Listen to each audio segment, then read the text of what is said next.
seja bem-vindo ao JR Agro. Presente na mesa de quase todos os brasileiros, o feijão tem a produção ameaçada por questões climáticas. E para entender esse cenário e os desafios da produção do grão, o JR Agro recebe o professor sócio-diretor da CW Consultoria, Carlos Alberto Widonski. Seja muito bem-vindo aqui no JR Agro. É sempre um prazer estar aqui falando com vocês. Toda sexta-feira tem um novo episódio do JR Agro disponível a partir de 7h30 da noite nas plataformas digitais da Record TV. Professor, então, em relação a questões climáticas, o porquê atrapalha a produção do grão? Bom, nós temos aí um relatório que saiu essa semana, ou semana passada, saiu há pouco tempo, da Organização Meteorológica Mundial, alertando para um novo El Niño. Explicando rapidamente o que é esse El Niño. O que é um aquecimento das águas do Pacífico, que trazem muita chuva e muito calor ao mesmo tempo. E, logicamente, deve afetar o nosso agronegócio, principalmente, no nosso caso, que é o foco, o feijão, que é produzido no sul do país, a maior produtor no sul do país. Então, possivelmente teremos aí uma perda de produtividade devido a alta precipitação pluviométrica e alta de temperatura. E já tem alguma estimativa, pelo menos algum número aproximado que dê para a gente uma noção de quanto que vai ser essa quebra? Não ainda, né, porque é muito incipiente. A expectativa é que esse El Niño chegue aqui no Brasil em torno de junho e julho e possivelmente a safra de feijão de inverno será prejudicada com certeza. O senhor cita o Rio Grande do Sul e tem outros estados que também podem ser afetados. O senhor pode nos dizer quais são os principais produtores e onde que a situação fica mais preocupante? Então vamos lá, nós temos hoje 3 safras de feijão no Brasil. A primeira aqui a primeira safra, que eles chamam de safra de verão, depois a segunda safra logo em seguida, depois uma safra de terceira, né, que a gente chama de inverno, que é feita praticamente no Nordeste. Você consegue fazer com irrigação. Mas aonde ele vai afetar mais drasticamente a produção de feijão? Nós temos ali Rio Grande do Sul, temos o Paraná e temos ali o sul de Mato Grosso do Sul. E no Nordeste, quais são os estados que mais serão prejudicados? Os estados aqui do Centro-Sul, né? Esses serão os mais prejudicados, mas também não deixa de deixar um alerta para o Nordeste, porque deve ter um clima muito seco por causa do El Niño. Aqui muita chuva e seco e quente, e no Nordeste seco. Então isso com certeza irá prejudicar a produtividade ou a semeadura, né, do próprio feijão. Certo. Ainda para este ano, então, teremos essas dificuldades. E falando especificamente do Rio Grande do Sul, os produtores já sofrem com uma seca histórica por lá, quer dizer, são muitas cidades, praticamente o estado todo prejudicado e, como o senhor disse, a maior produção do Brasil. Como é que fica esse produtor? Tem alguma alternativa? Então, o que a gente vê, o que nós estamos vendo, não só no feijão, né? Você vê, houve quebra na soja, houve quebra no milho, e no feijão não podia ser diferente, houve também uma quebra. Mas o que aconteceu com o feijão especificamente? Como houve um atraso na colheita da soja no Rio Grande do Sul, especificamente no Rio Grande do Sul, o que aconteceu? Atrasou o plantio da safra de feijão. E isso então está trazendo o quê? Preços maiores agora, mas quando entrar a safra de feijão mais fortemente, né, ou seja, a colheita ficar mais rápida, né, do que você está tendo hoje em dia, possivelmente então os preços irão cair. Então o que está acontecendo hoje? Existe aí um gap, né, um vazio de atraso na semeadura e colheita também. Então, já pegando o gancho aí para a gente começar a falar um pouco de preço, o que vai acontecer? Os preços estão subindo agora, mas possivelmente irão cair lá na frente, e não muito lá na frente, mas daqui a alguns meses. Uma pesquisa feita pela Embrapa mostra que o Brasil vai ter que produzir 1.500.000 toneladas a mais de feijão para atender a demanda até 2050. Que medidas precisam ser tomadas para que esse resultado venha? Vamos lá, vamos contextualizar um pouquinho essa pesquisa que eu vi também, de aumentar 44%. O que eu posso falar para você é o seguinte: em termos de tecnologia, o produtor brasileiro é campeão. Se ele precisar aumentar 44% a produtividade ou a área, né, para poder produzir esse 1 milhão a mais, ele vai produzir. O que vai depender dele produzir ou não é preço. Por quê? Se ele tiver preço, ele vai produzir. Então, o que acontece hoje? Fala-se muito que o problema nosso é o desmatamento, é a parte de áreas que deveriam ser resguardadas e não são. Nós temos o quê? Um regimento muito forte, leis muito fortes contra o desmatamento florestal. Então, isso não existe. Então, o que vai acontecer para a gente conseguir alcançar esses 44% a mais? Nós vamos ter que entrar em novas áreas, maior produtividade. E talvez, né, aí eu acho que é o grande pulo, mudar de cultura. Por exemplo, o que aconteceu dessa queda, né, de produção de feijão? Houve o quê? Uma mudança daquele produtor de feijão para soja e milho. Por quê? Porque estava remunerando muito mais do que o feijão. E o que acontece agora? Agora o que está acontecendo no mundo? O preço da soja e do milho despencaram. A soja nem tanto, mas o milho despencou. E quem é o grande comprador de soja do Brasil? A China. A China, por sua vez, está falando o quê? Olha, eu vou segurar um pouquinho, meus estoques estão razoáveis e eu não estou precisando comprar. Nós vamos ter uma superprodução. Estados Unidos, a intenção de plantio também é alta. Então, vai haver 2 grandes países que contribuirão com a oferta de soja no mundo. O que pode acontecer? Lei de oferta e demanda. Desculpa, contra isso não tem remédio. E os preços começam a cair. Então, todo mundo, quando está o preço em cima, quer produzir aquele que está com o preço em cima. Só que ele tem que olhar para frente. E para frente, se todo mundo está produzindo mais, o que acontece com os preços? Os preços caem. E os preços caindo, quem sabe aquele produtor de feijão que, se ele está produzindo menos, está faltando um pouco para o consumo. O que vai acontecer? Os preços do feijão podem subir lá na frente. Não agora, mas lá na frente é possível que isso aconteça. Por outro lado, em 16 anos, o consumo do feijão caiu mais de 50%. O preço dos produtos, o senhor já fala nisso, mas é um dos motivos? Quer dizer que há uma tendência de diminuir ainda mais o consumo, na opinião do senhor? O consumo, na realidade, ele vai com o que está acontecendo na economia. Então, o que nós vemos hoje?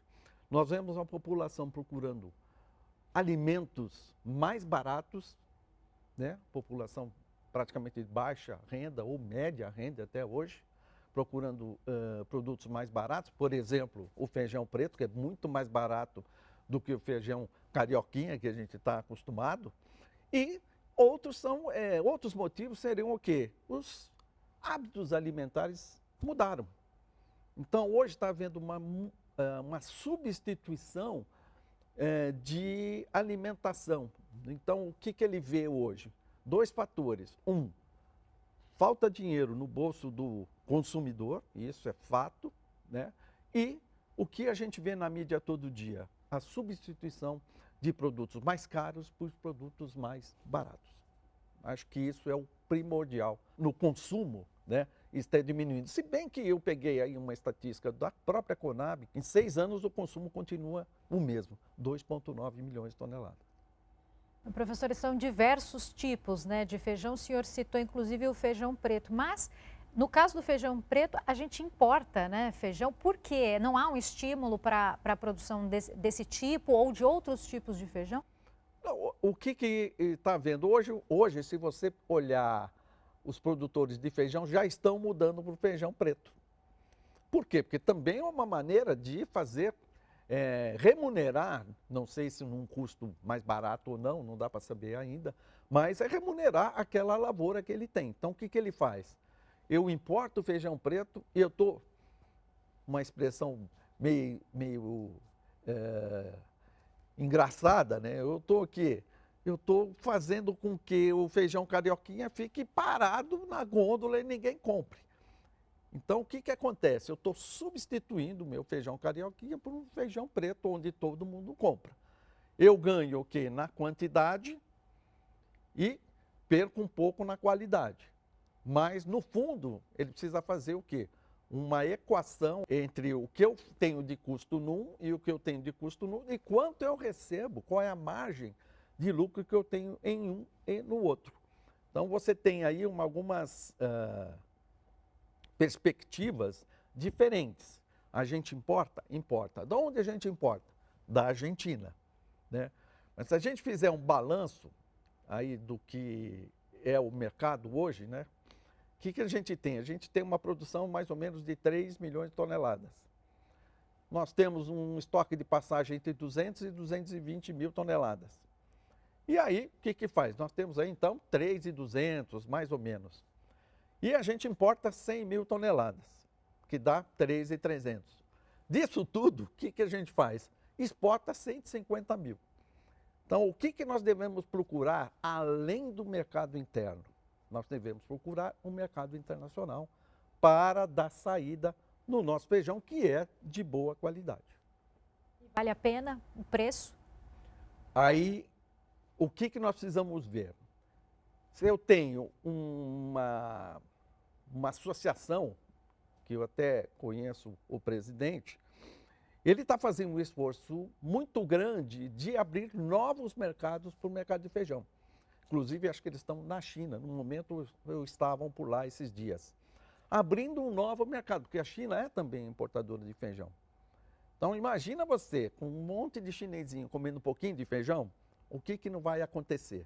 Mas, para isso, eu tenho que criar esse mercado lá fora e ter o quê? Aumentar a minha área aqui, ter uma produtividade que me faz ficar tranquilo que eu vou atender o mercado interno e o mercado externo. Não adianta eu abrir o mercado externo e eu não tenho como entregar aquele meu produto lá fora. Então, o que eu tenho que fazer? É abrir novos mercados e abrir novas áreas para o feijão aqui dentro do mercado nacional.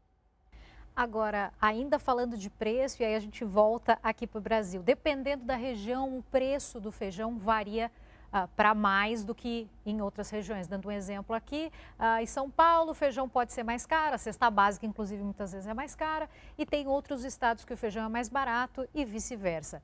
O que interfere, né, de acordo com a região? Vamos lá.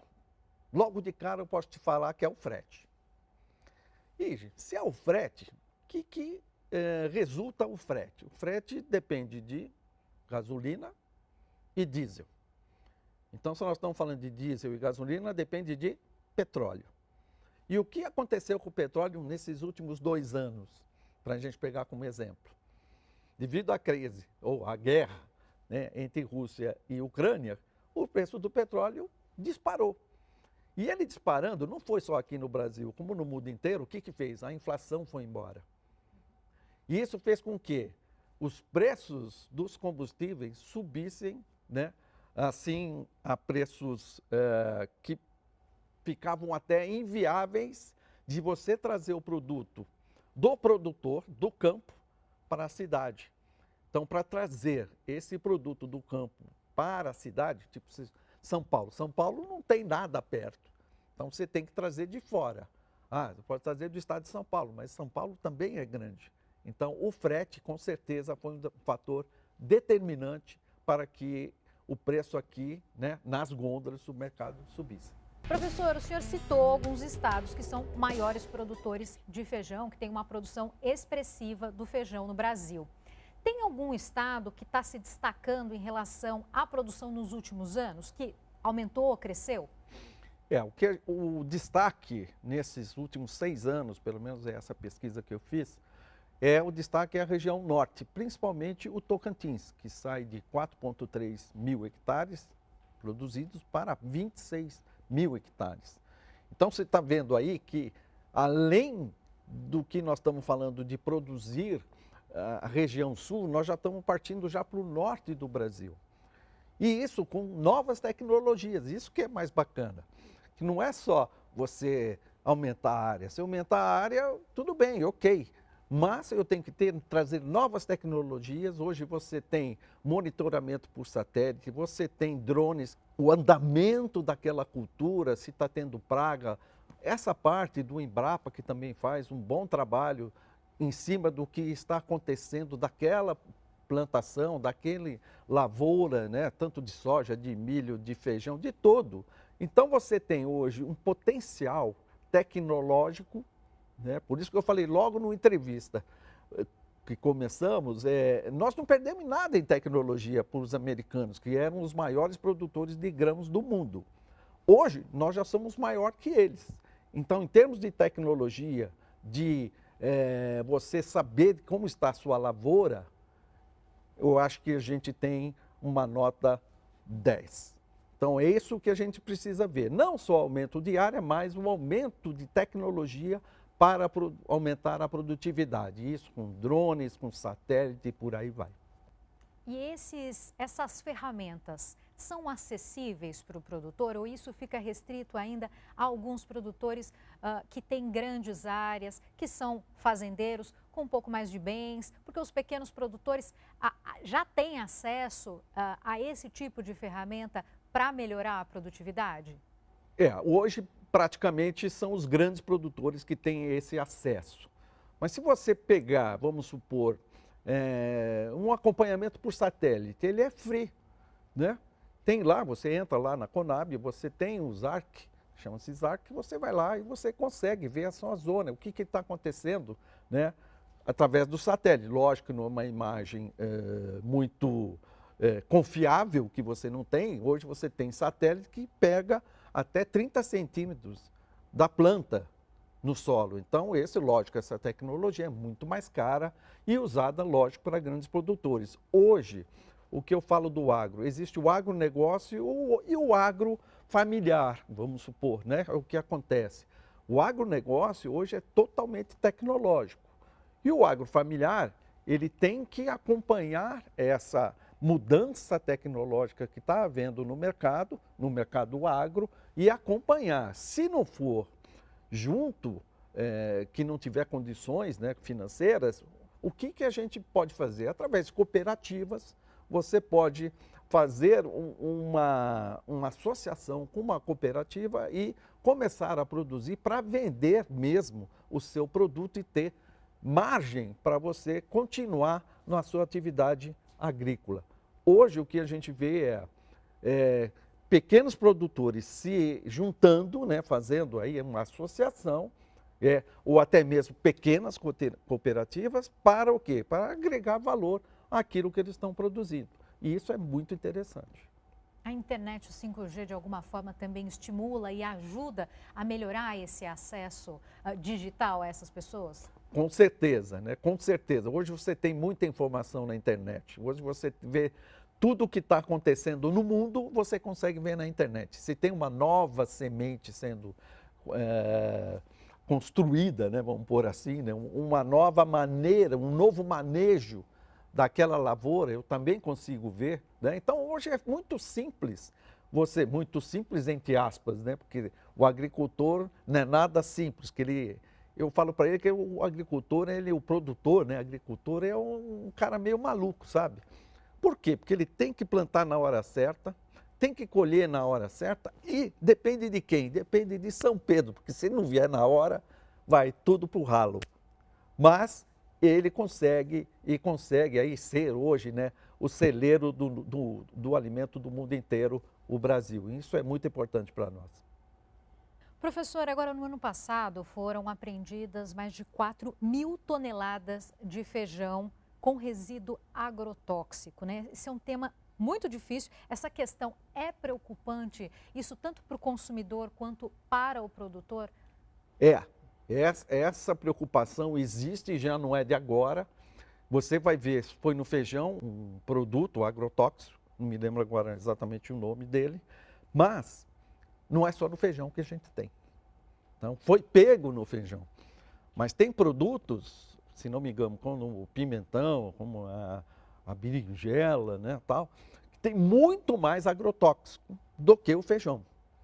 Então, o que aconteceu? Foi pego, isso foi uma amostra, né, que foi o feijão.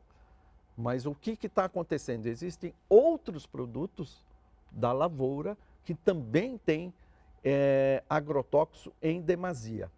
O que eu estou vendo é um movimento do MAPA, né, do Ministério da Agricultura, que já fez o monitoramento desse feijão que foi diagnosticado com agrotóxico fora do padrão e já está fiscalizando outros produtos, isso é bom, já para não acontecer de novo o que aconteceu com o feijão. Mas eu volto a dizer, não adianta ser pontual, ele tem que ser constante. Então tem que chegar no mapa e falar, olha pessoal, isso aqui não é que você fez isso pontual, isso tem que ser constante ao longo de todas as lavouras que utilizam agrotóxicos, e são todas. Professor, o senhor é um estudioso, né, sobre o assunto e o senhor é coautor de um livro chamado Agronegócio no Brasil. Na época da sua pesquisa, né, já se falava de queda do consumo do feijão. Quais são os desafios desses produtores, então? Bom, hoje o que a gente vê é alimentação saudável, né? Só que existe um contraponto aí. Essa alimentação saudável, ela é cara. Então você vê, preciso comprar um pão integral, preciso comprar um iogurte, mas eu preciso do dia a dia, que é o nosso feijão com arroz, né? Então, o que acontece? Quando você tem uma queda de dinheiro no bolso do consumidor, ele procura novos alimentos mais baratos, onde ele consegue, pelo menos, se alimentar, não de uma maneira que deveria ser a contento, né, para a saúde, mas de uma maneira que pelo menos o alimente. Então a gente vê, teria que ser o arroz, teria que ser o feijão, né, e aí teria que ser uma carne, né? Hoje você vê nos supermercados todo mundo olhando quanto é que custa, né? Você não vê mais aquela pessoa falando assim, olha, o carioquinha está, sei lá, 10, chutando um preço, e o feijão preto está 5. O que ele vai levar? Ele vai levar o feijão preto.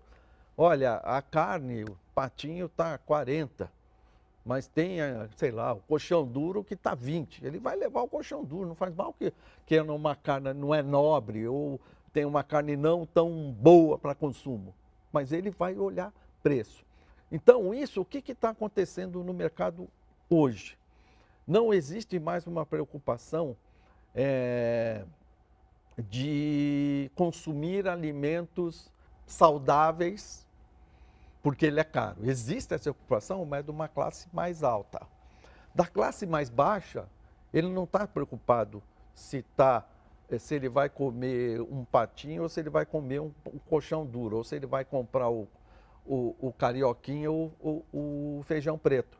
Ele vai comprar o mais barato. Professor, muito obrigado pela presença aqui, pela aula que o senhor nos deu. Fica o convite para uma próxima vez. Será sempre um prazer. Obrigado, é só me chamar. O JR Agro fica por aqui. Você sabe que é o nosso espaço para falar sobre o mundo do agronegócio. Toda sexta-feira, às 7h30 da noite, tem um novo episódio nas plataformas digitais da Record TV. Eu agradeço pela sua companhia. Até a próxima.